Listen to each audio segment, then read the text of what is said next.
Les choses peuvent parfois aller vite et si est exactement ce qu'est en train de vivre Phil Vickry.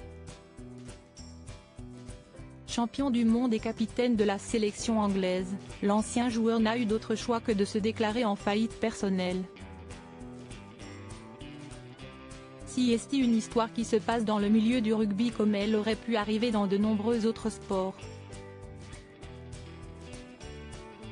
Si depuis plusieurs années maintenant les clubs professionnels ou les sportifs eux-mêmes font appel à des experts pour gérer au mieux leur argent, ils sont nombreux à avoir tout perdu, que ce soit à cause de mauvais placements ou d'arnaqueurs qui leur ont fait miroiter d'ambitieux projets. Même les plus grandes stars ne sont pas à l'abri de ce genre de mésaventures, à l'image de Phil Vickry, véritable légende du rugby anglais. Avec 73 sélections en sélection nationale, celui qui a été capitaine du XV de la Rose à plusieurs reprises a notamment fait les beaux jours de Gloucester et obtenu le surnom de Raging Bull pour sa ténacité sur les terrains. Malgré sa brillante carrière et un train de vie confortable, l'Anglais vit des moments difficiles actuellement et à 48 ans, il se retrouve avec une énorme dette cumulée de près de 115 000 € auprès d'une société en cours de liquidation. D'après les médias anglais, Phil Vickry, qui a notamment été champion du monde en 2003 avec l'Angleterre, a été contraint de déclarer son insolvabilité à l'État. Une faillite personnelle qui va obliger l'ancien pilier à rembourser ses dettes, notamment en revendant ses biens.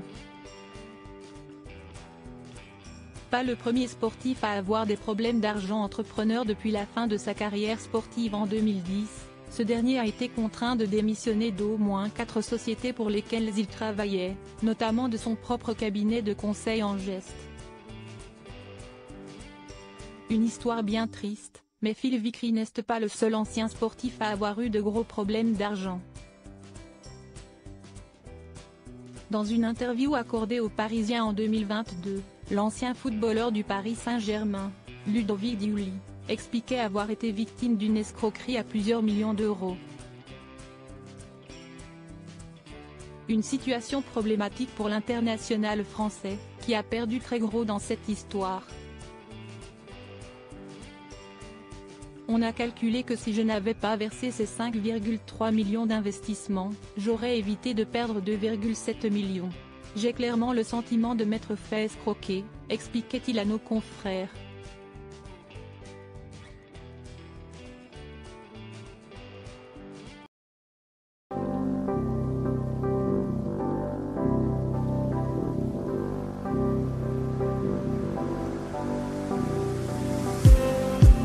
Just need